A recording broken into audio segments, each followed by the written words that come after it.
আসসালামু আলাইকুম viewers, welcome back to my channel.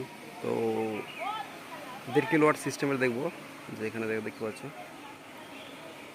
শীতের দিন পুরো মানে প্যানেলগুলো একবারে ডাস্ট হয়ে যায়, ধুলোবালিতে পুরো ভরে যায়, দেখতে পাচ্ছ বন্ধুরা। তো আমি একটা শর্ট প্রবলেম দেখবো আজকে। শর্ট প্রবলেম মানে হচ্ছে এটা হচ্ছে এইটা হচ্ছে একটি ক্ল্যাম্পিটার, অনলাইন থেকে নিয়েছিলাম।